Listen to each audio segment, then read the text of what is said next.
Oh, they're on the chairs? Do you need more? Yeah, they're out on every other chair. Um, Nothing down there? Let's see. Who might have some? I've got an extra one.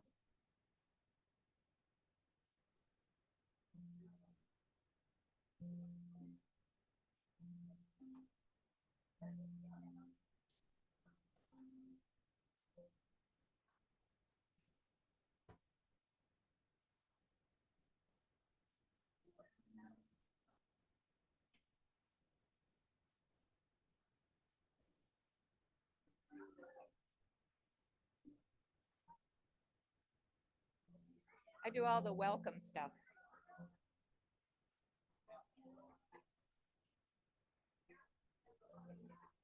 I will.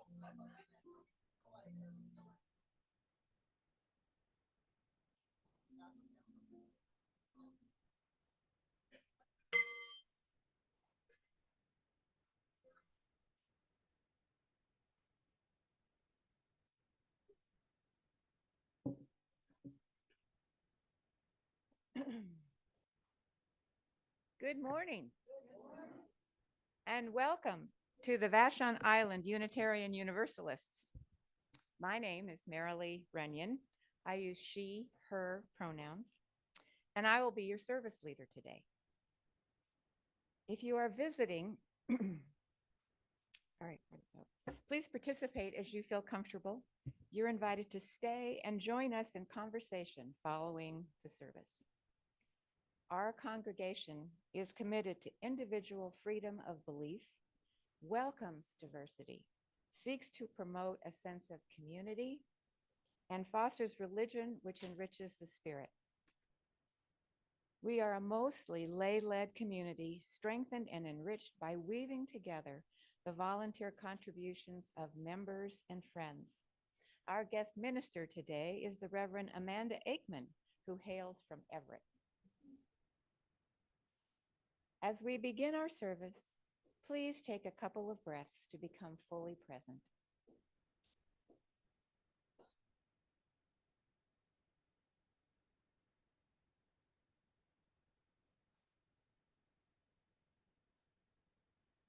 Relax and bring your attention into this moment of communal reflection and sharing.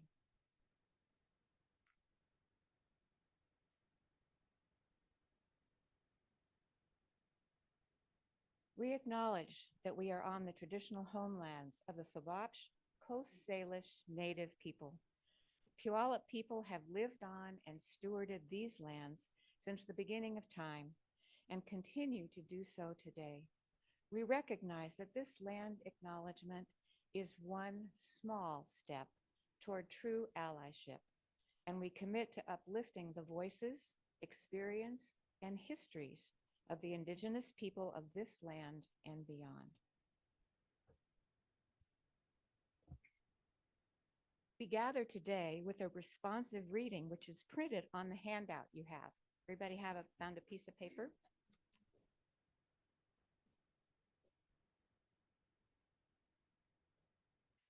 We will start all together and then hear alternately from the left side of the room and the right side of the room, ending in unison.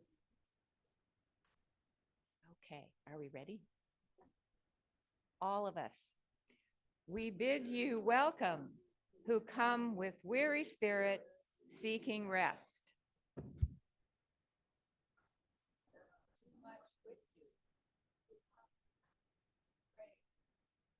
We bid you welcome, who come with hope in your heart.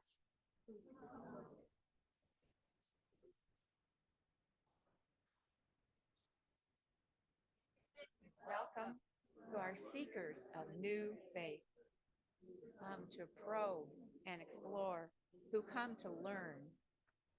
Bid you welcome, who enter this hall as a homecoming.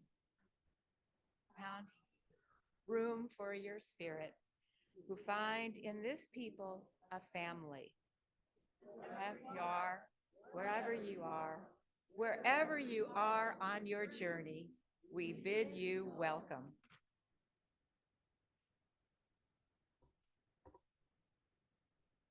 I would like to invite Rick Maroya to come forward and light our chalice.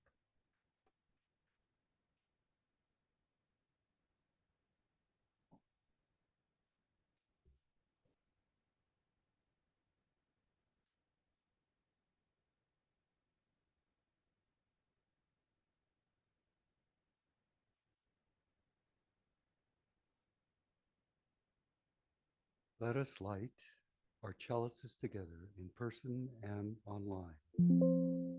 With these words, we gather this hour as people of faith with joys and sorrows, gifts and needs. We light this beacon of hope, sign of our quest for truth and meaning in celebration of the life we share together.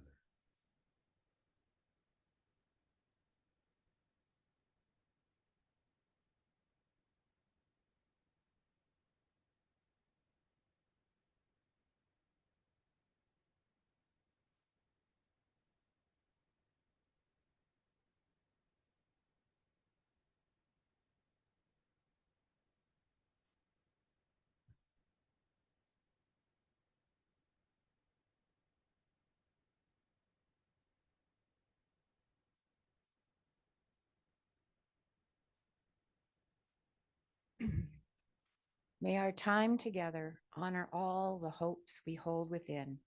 May our time together bless us with gifts of inspiration, comfort, and renewal. Please rise in body or spirit and join me in singing hymn number 1, May Nothing Evil Cross This Door, found in your gray hymnal.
Good morning. Boy, it is great to be on your beautiful island and see your beautiful faces. And I am in the stage of life where, and you may have read about this, I can't remember anybody's name. So if you're not wearing, thank you, Pamela is wearing her name tag. I can't remember words either, but it was hilarious. I had a conversation the other day on the phone with a colleague who is the minister of a church in our area which shall be nameless. Anyway, he and I were catching up. We hadn't talked in a couple of years. He's retired too. We were trying to gossip.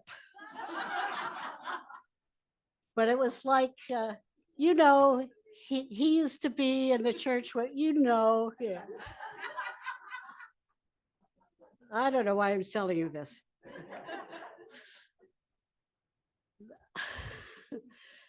The reading is a poem by Denise Levertov. It's called The Avowal. As swimmers dare to lie, face to the sky, and water bears them, as hawks rest upon air, and air sustains them, so would I learn to attain free fall and float into Creator Spirit's deep embrace, knowing no effort earns that all surrounding grace. In the beginning, according to the powerful creation myth related in the book of Genesis, the earth was without form and void, and darkness was upon the face of the deep. So the Bible opens with an image of roiling waters. As far as the eye can see, there is no pole star, no reference point, no way of knowing where we are. At the beginning of the biblical story of creation, we are lost. We are in the dark and at sea. Now, if we look deep within ourselves, down to the core of our being, we find those waters, their chaos, their darkness, those primal waters that in fact covered the earth almost completely until about 2.5 billion years ago, and that now cover 70% of our planet. The waters that swim in each and every cell of our bodies, the waters that entered into every creation myth the world over. The waters are there with us. You all don't know me very well, but I love it when I hear supportive noises from the congregation. So I heard and you know, if they're not supportive, that's okay too, but I heard, I heard some mms, that was nice. You can make loud mms. Oh God, back to my script. Beneath the seemingly solid foundations we establish for our lives, a career, a family, a relationship, a belief system, there may be a fear of a spiritual void, fear of falling into a world without light or meaning, into a dark, restlessly tossing, lonely sea. And I'm sure we all know people whose fear of that void, that darkness, has led them into addiction, obsession, violence, madness. What then sustains us in the several senses of that word? What sustains us? What keeps us from sinking? What nourishes us and keeps us alive? What enables us to keep going? In the first chapter of Genesis, God starts with chaos, and day by day, God calls forth all the inhabitants of the universe, the land, the sun and moon, the humans, and the animals. We may sometimes ask a person who's telling a roundabout story, where are you going with this? If we ask the same question of the Bible, if we ask, where are you going with this creation story? The answer can only be the Sabbath, the seventh day of creation on which God makes nothing but rest. To be at rest in this world and not to be in too great a hurry to get out of it or to deny it or control it, but to trust in it. That's the point of the biblical story of creation.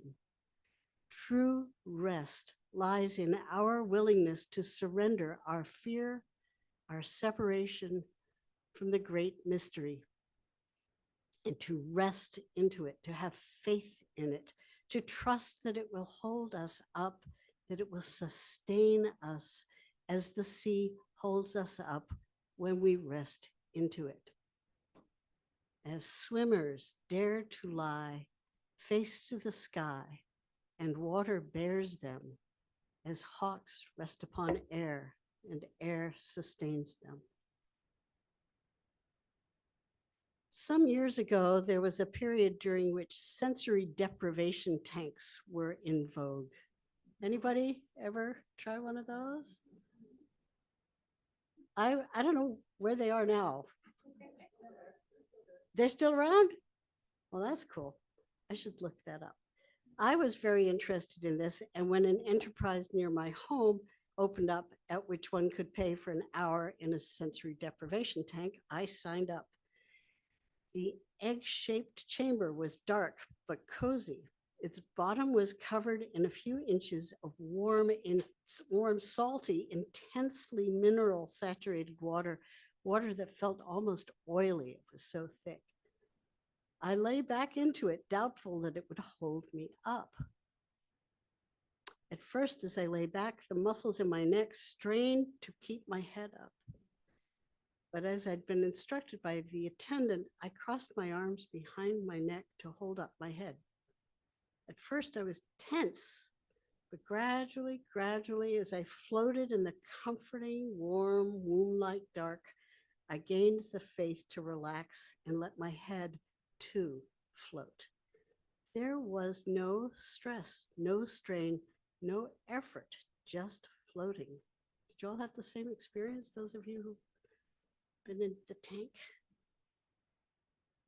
And this faith, this humble acceptance of the mystery that laps eternally at the shores of our beings, this faith to let go of our own fruitless efforts to keep ourselves up, this faith may indeed lead us to a gracious courage, a bone-deep knowing that even in chaos, even in death, even in loss, we are an inalienable part of a vast and glorious universe that asks of us only to be at rest, to rest into it, to trust the eternal buoyancy of the all that is.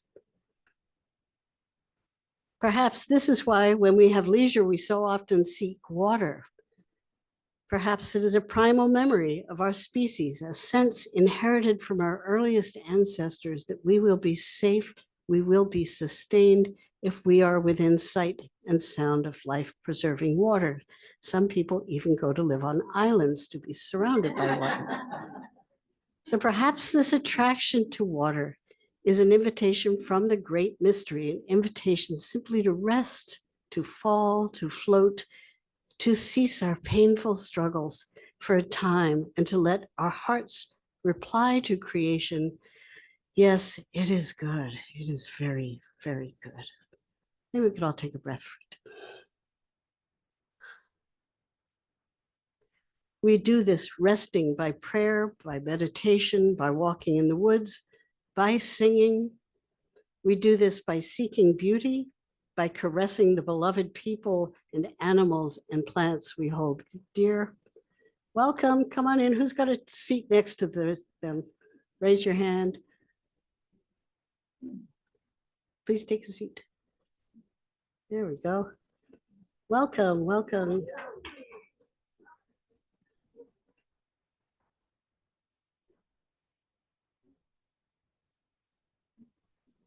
Please take a seat. He wants to stand. Okay. All right. So we do this by seeking beauty. We do this by creating art, by contributing to causes we believe in.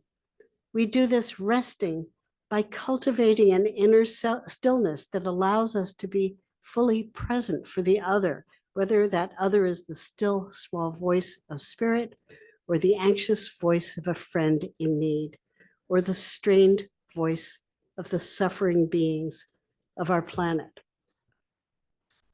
And perhaps this bone deep knowledge, this primal attraction to water, this awareness that water underlies and unites all living beings is why in one of the very few rituals shared by virtually all Unitarian Universalist congregations, when we come together to begin our church year anew, to recommit ourselves to being part of a life-giving and sustaining congregation, we bring water for a communion, for a sharing.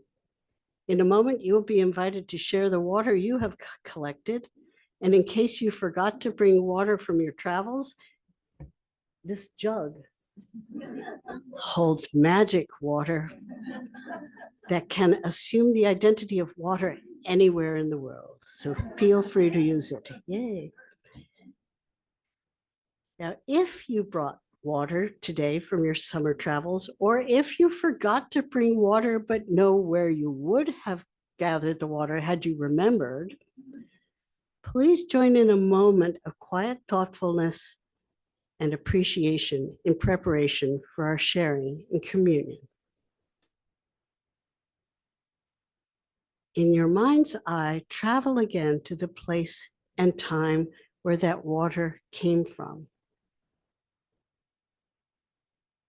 And in your mind, determine from which compass direction it came. Did it come from north of here, or east, or south, or west, or from right nearby from home? If you're not sure, just choose one.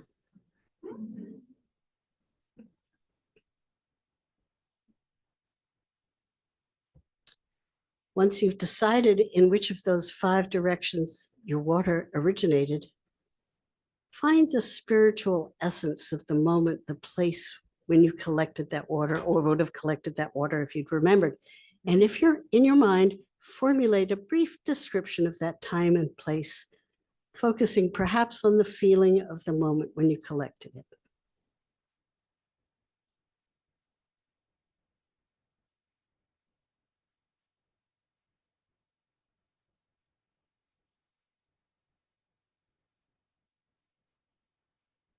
You will be invited to come and share your water by groups, in turn by the direction from which it came.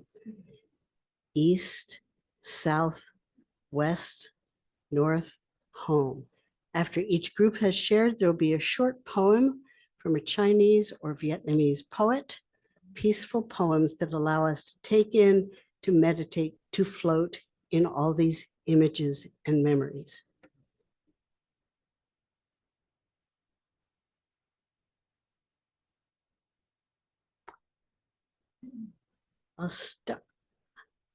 I'm afraid this has to be imaginary water that's been saved from prior years.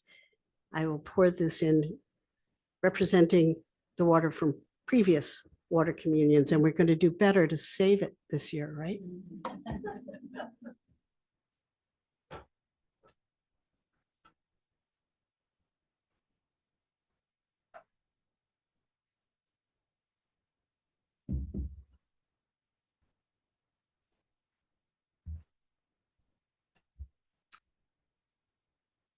I'm going to ask people to line up in the middle of in the middle aisle, and then to walk around this way to share their waters, okay?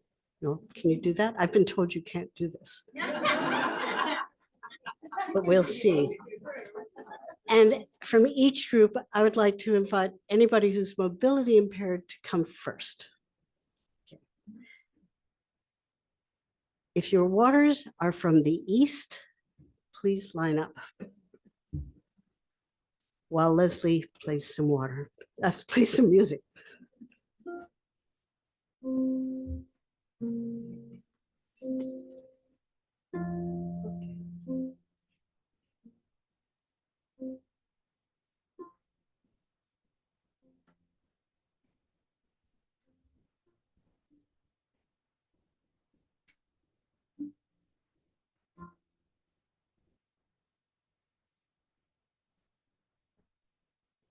Yes, yes, yes. Here you go. This is water that came from Norway and the Faroe Islands and Iceland.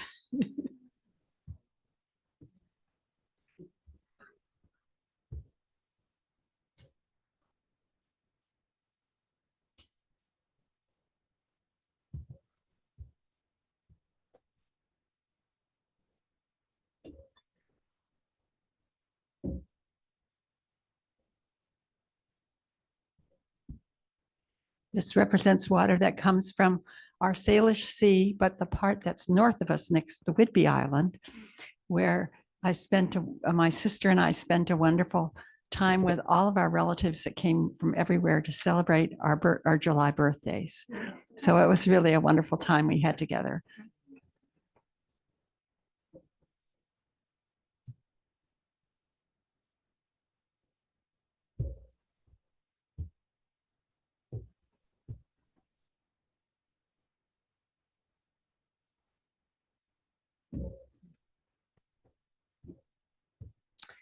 I was thinking of Michigan, where I used to spend my childhood summers, and a lake called Lake of the Woods in a little town called Decatur.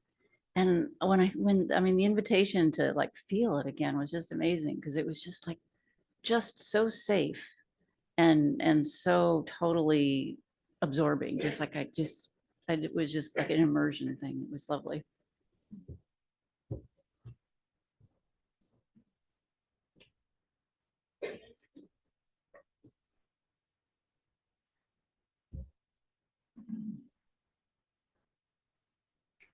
I learned from a Buddhist priest that from the East, Japan, my family's heritage, part of the name Moroya means and comes from spring.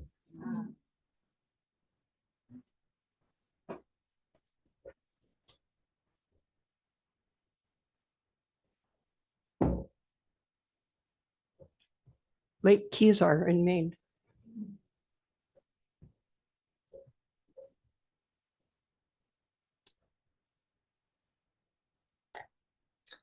My husband and I went on a road trip to Eastern Oregon and to Lake Chelan.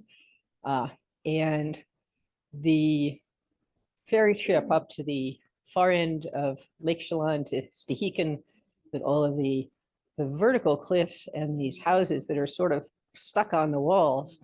I mean, clearly you can't get there from here. It was really special.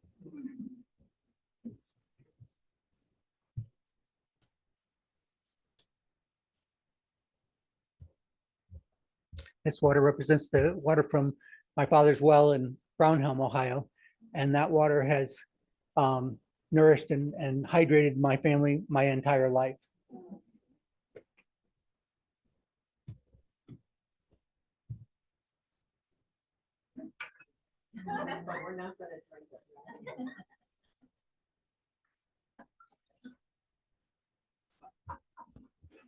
So the Hi, furthest, my name's Connor with Senior Planet for the voice has changed. They didn't like my dirty water, I guess. So the furthest I traveled this year was about maybe 200 feet to my vegetable garden. And there I have a water barrel that collects the rainwater. So that's why because it's a metal water barrel, but it's rainwater. It doesn't have any chlorine in it or anything. So it's from Vashon, rain.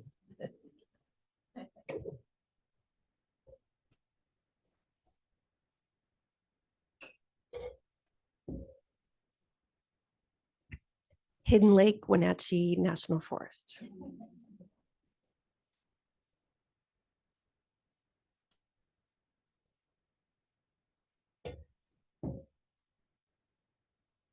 Water represents fishing in the Madison River below the dam on Bear Trap Canyon with my two buddies who've gone to the great fishing ground in the sky, unfortunately.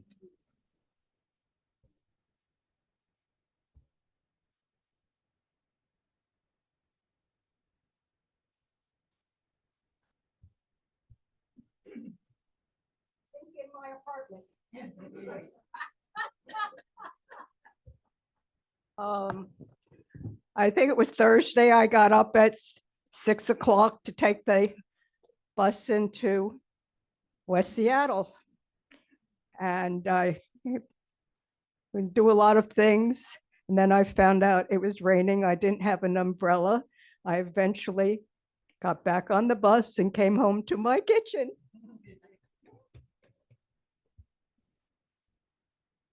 Words from Li Ching Chow. She was a poet of the Song Dynasty, read by Donna.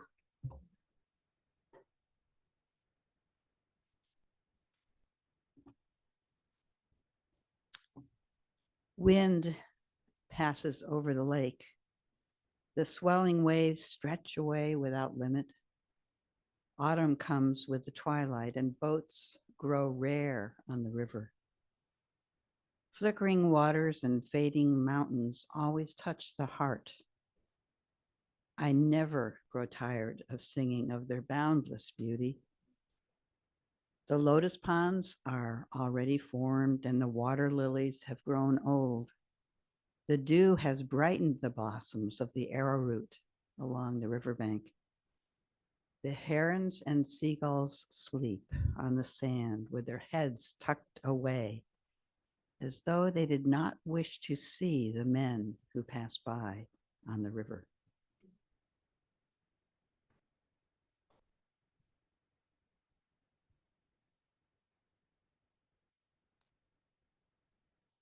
If your waters are from the south, please line up.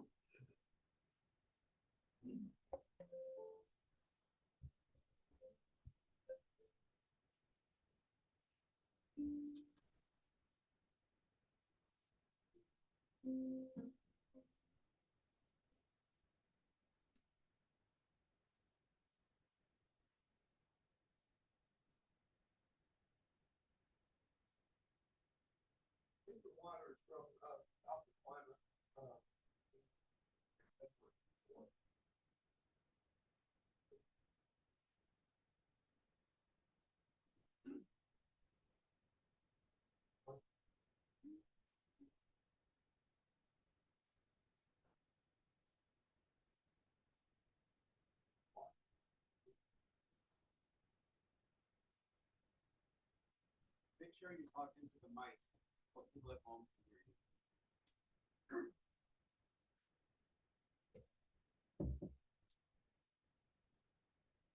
Obviously, I didn't get the memo. My imaginary water is from going to high school in Pass Christian, Mississippi. And the first time I walked out to the Gulf Coast in the nice warm water, you could walk out really far and it would still just come up to your knees. And I really like that.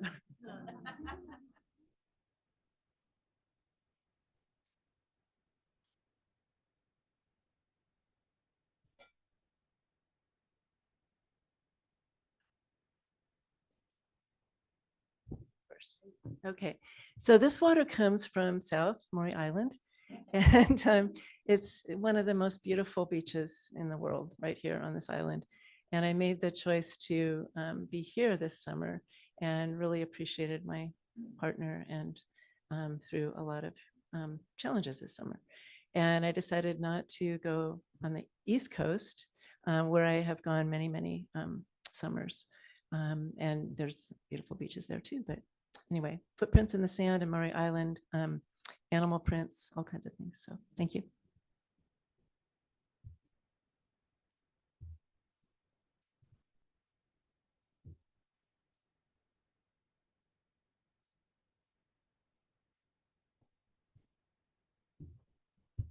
This water is from a very special well in Tahlequah and represents my most beloved home of my adult years and the one I've lived in the longest.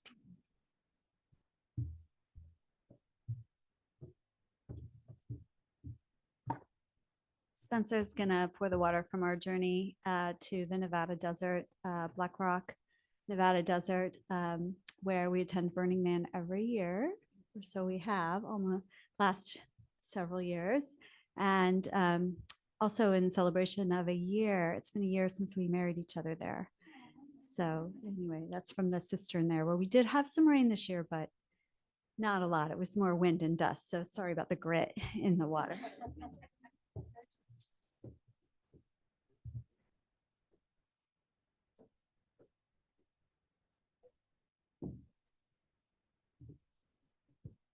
I had to use imaginary water because my water that I remember comes from very far south.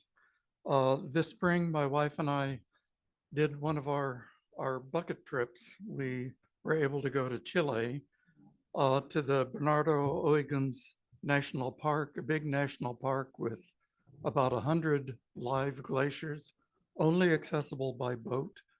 And we did take a boat trip in to where one of the glaciers was dumping into the fjord, which is very memorable, beautiful water. And the sad thing, of course, is that those glaciers, like all over the world, are disappearing. So we're very lucky we got to see them while they're still there.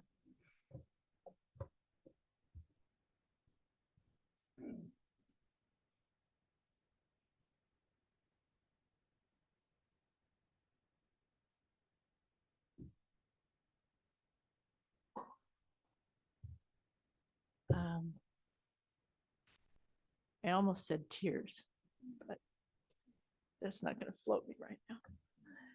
So I decided coming here today was an attempt to come home. And so I thought of my childhood, and there was a reef that went out. I lived in Southern California in Laguna, and there was a reef that jutted out, and there was a kelp bed.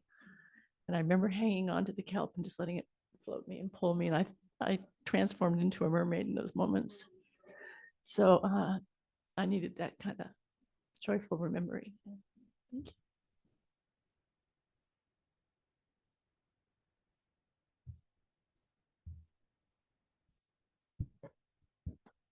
A poem called Evening by a Confucian poet, Wen Dong, read by Mary Demange.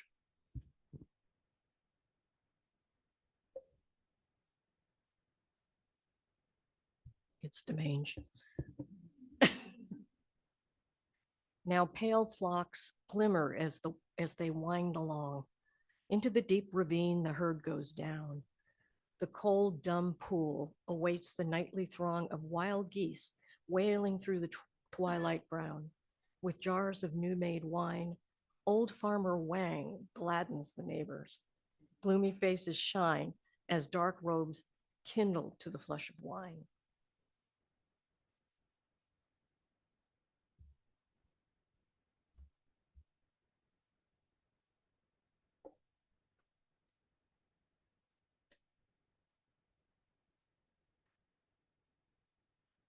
Waters from the West. Please line up if your waters are from the West. No customers, Leslie. One. Okay, go ahead.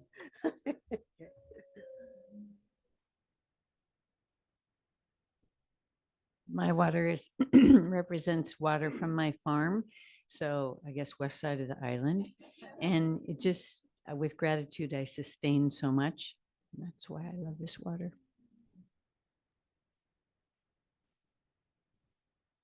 Water from Chewacum Creek, which is west of most places, but east of here.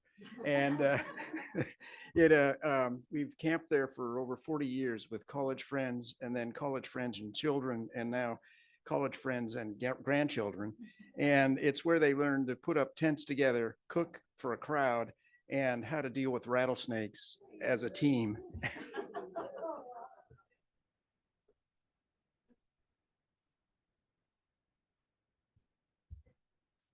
A wistful poem from another Confucian poet, Liu Tzu-Wei, read by Maya Cyphers. I did it right?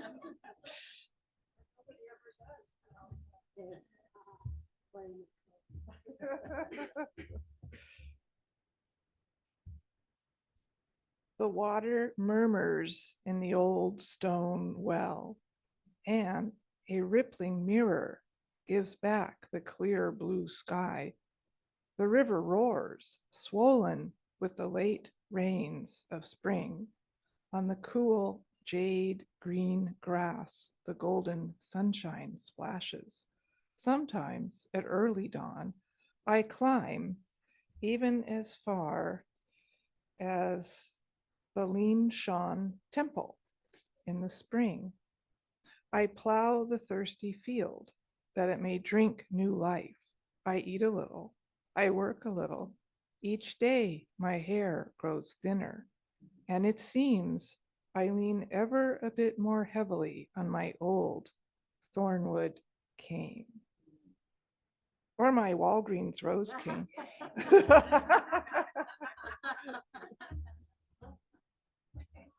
Nice touch.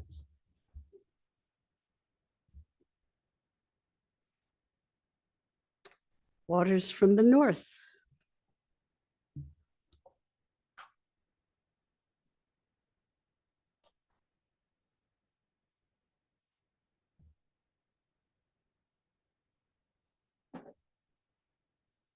My husband Danny is pouring water from Puget Sound at Fern Cove.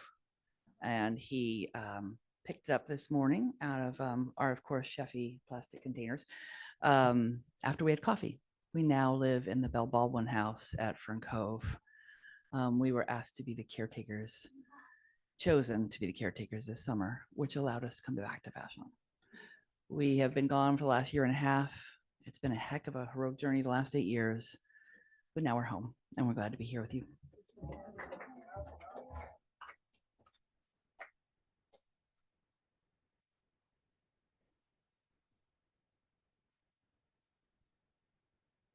In addition to going east, we went north to Alaska with 24 relatives on a boat. Did you arrive with the same number that you left with? By the skin of your teeth.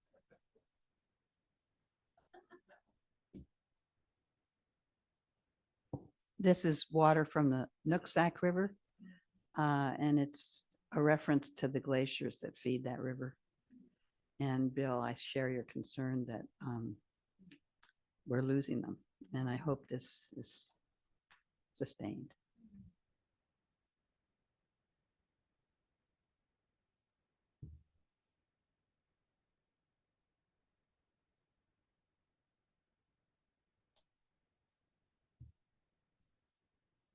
My water represents my childhood home in Alaska on an island off of Kodiak Island where my dad built a log house. And I spent a significant part of my childhood in that cove and swimming in the waters in Alaska, which everybody thought I was crazy, but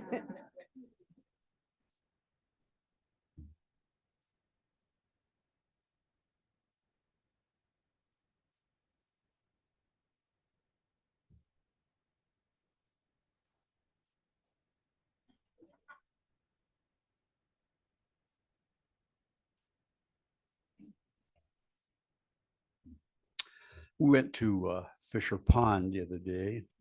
Oh, we're going to get some water for church. And it was mostly brown mud. So we got some.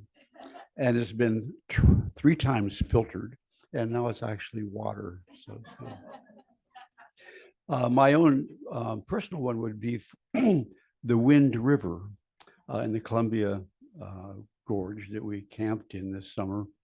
And visited some friends from Sayulita, Mexico, where we live the other part of our lives, and ate a beautiful, huge trout. No, I mean salmon. What? Coho salmon. That was just delicious, and it was fished by some indigenous people who have fishing rights there on the Wind River, and given to them because they just had extra, I guess, but it was great.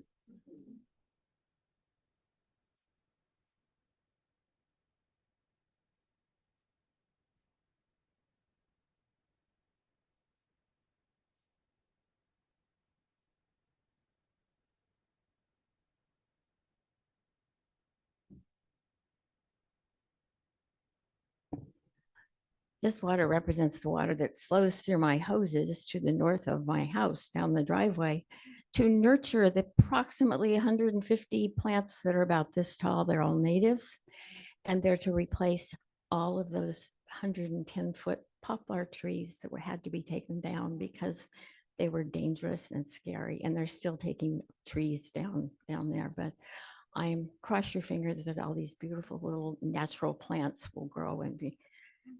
It's been a project. Thank you.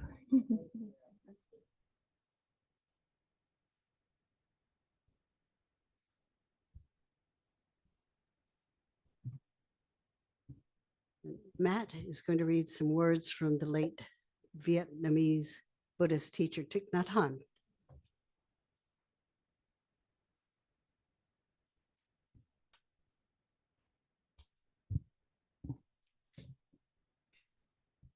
Walk and touch peace every moment. Walk and touch happiness every moment. Each step brings a fresh breeze. Each step makes a flower bloom. Kiss the earth with your feet. Bring the earth your love and happiness. The earth will be safe when we feel safe in ourselves.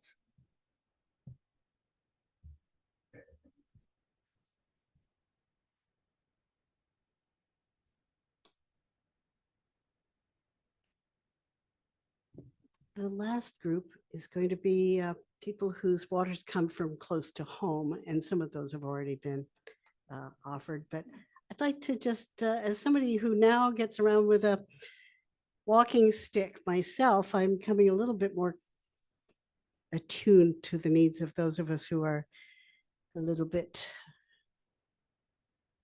having a hard time getting up here. So how about if you would like to, you could call out to me where your water came from, and Marilee will pour some for you, and I'll repeat what you had to say after you, sir.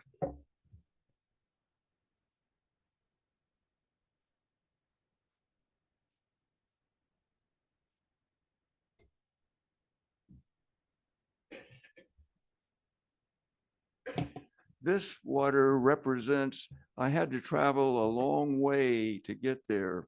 I had to walk down the steps and walk out into the Salish Sea. And while I was collecting this symbolic water, which I don't have with me, I looked up and I saw an eagle flying overhead and then swooping down, trying to get a salmon, and he missed. So he did it again. And then I saw a hawk, and then I saw a crow chasing the eagle, and they went flying away, and I spilled my water, so I had to pick it up again. But I did manage to put it in the right there. Oh, well done. Anybody want to call out what your water would be?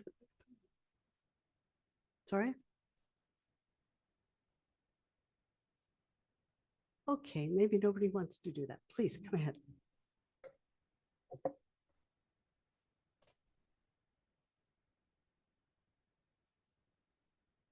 My water comes from my home, hopefully my last home here on Vashon, a private well.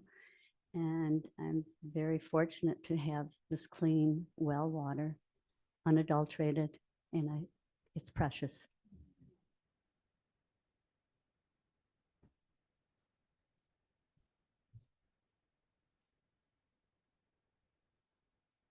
Go ahead. Go ahead. Yes.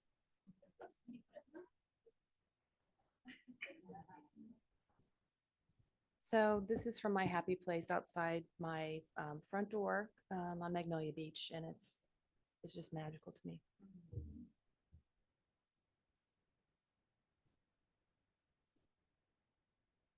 Well, my water's invisible, so it's magic. And it was magic for me when I was a 10-year-old girl. We moved from Indiana to California. And they had like Ochico, California, if you know where that is. And there was a creek there, a couple creeks, a big creek, and they had it sort of dammed off, not dammed, but we could swim in there. We could have a lot of fun. And she taught me how to swim and not to be afraid of water. And she said, yeah, just go under the water and kick your feet and put your arms out and, pull it away. And your eyes will be open. I got underneath and oh yeah, I could open my eyes underwater. And then the next thing I know, I'm kicking my feet and I'm learning how to swim underwater. And but my real accomplishment with that was later I learned how to float. And to me, that is the most heavenly thing possible. I could just lie flat in the water with my head back, the way you described, and just relax. And once in a while, I may wiggle a toe or something to keep my body prone. And that was just, to me, that is pure heaven when I can get in water and just float. That's it. Invisible.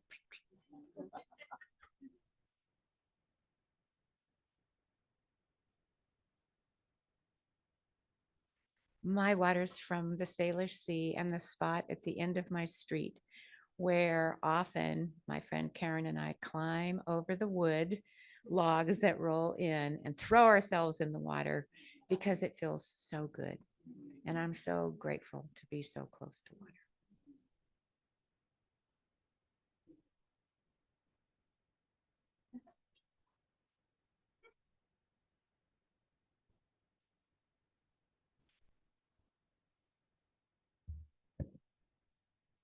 And finally, last poem from Li Po, the great poet of the Tang era, read by Pamela.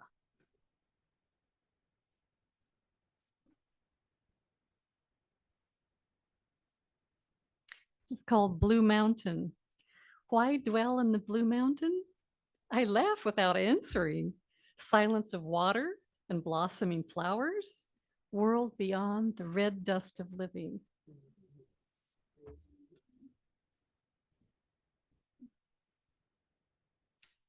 So a portion of these waters will be purified and saved somewhere very safe for future water ceremonies. Well, sisters and brothers, you have shared in your water communion. You've begun your new church year. You could say yay. Yay. Let us gather our hearts and minds together one more time. And if you feel so moved, please reach out and make light physical contact with someone near you.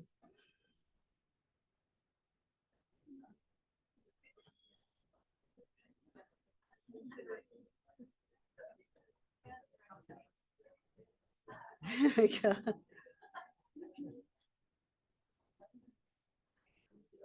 And let's breathe together twice.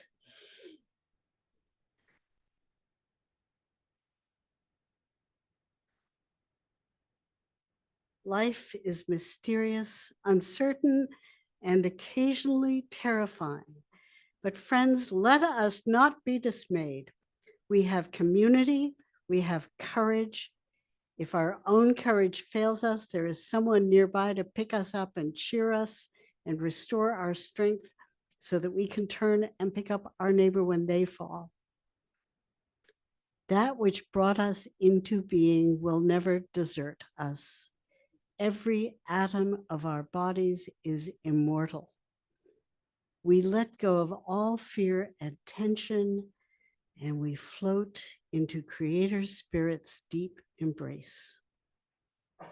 May we be blessed with courage, with faith, with joy, with friendship, and with constant awareness of that mysterious, deep embrace. So may it be. Amen.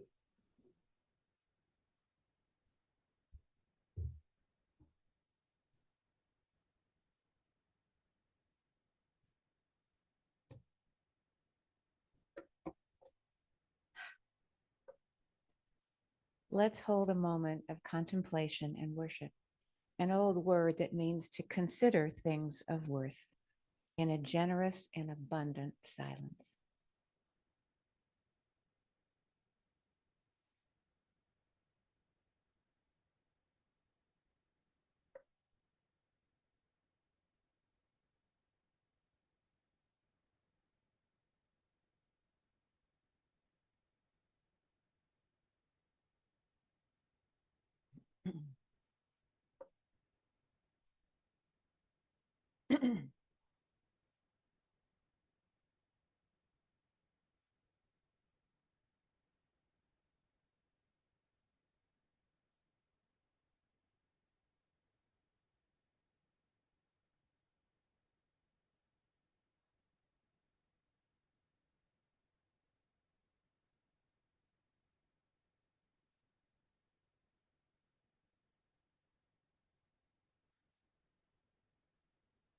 We will now pause the recording as we prepare our hearts for joys and concerns.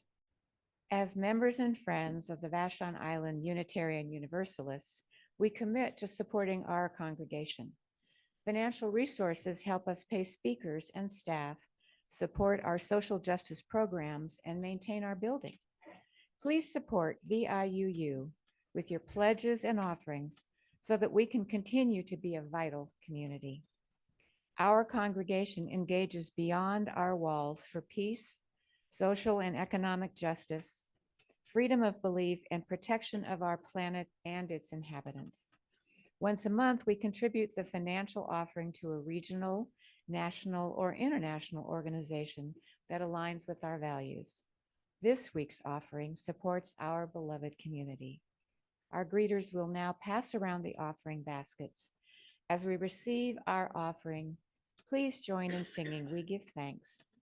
The words for We Give Thanks are in the front of your gray hymnal.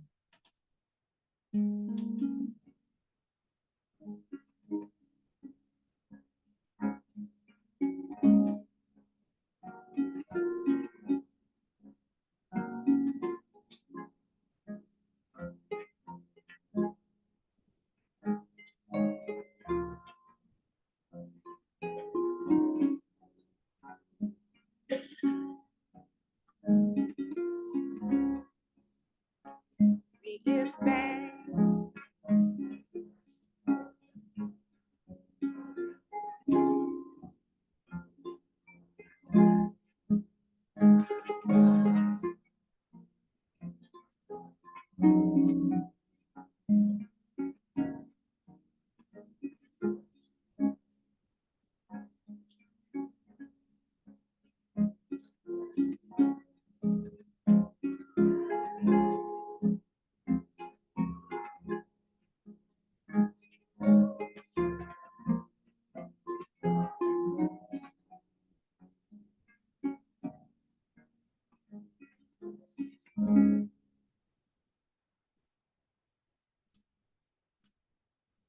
May the love which overcomes all differences, which heals all wounds, which puts to flight all fears, which reconciles all who are separated, be in us and among us now and always. Someone's going to extinguish the chalice. Oh, okay. Oh, we're going to read this. Oh, we had a unison reading. Oh, right. Forgot about that. Oh, sure. Let's do it. I'll do this one too. Okay, sorry. Oh, yeah, it's in your handout, and it's to be done in unison. And I got up way too early this morning. Together, the blessing of truth be upon us, the power of love direct us and sustain us, and may the peace of this community preserve our going out and our coming in from this time forth until we meet again.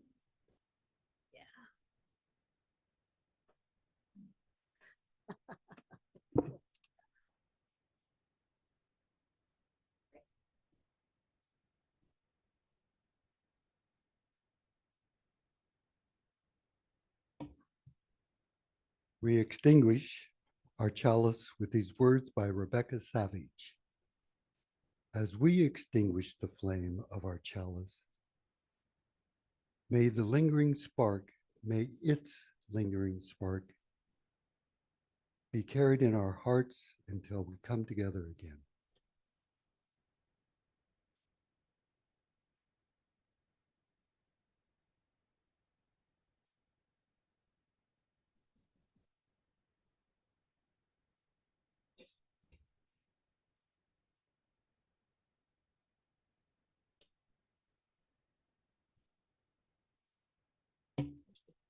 It's right in front of me.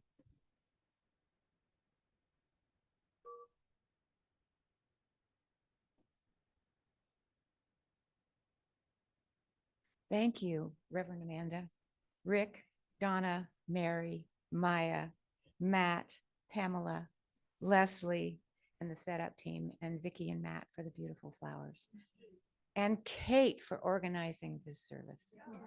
Thank you. We're going to have announcements.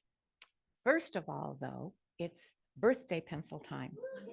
I'm going to begin by asking everyone with a birthday in July, August, or September to come up to the front of the room and receive a birthday pencil. Wow, we have new pencils. Wow, you birthday people. Oh my goodness.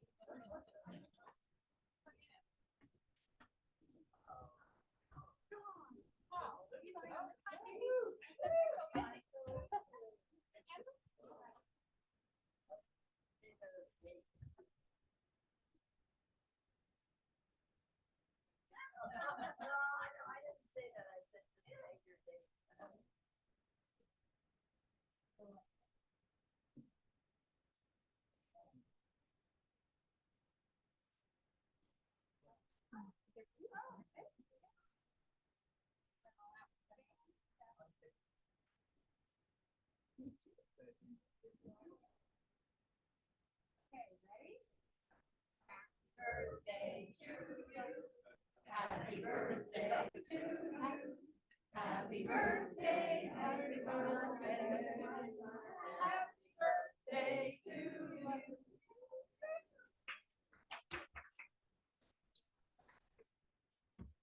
Whoever bought the pencils, well done. Ann Lewis, okay.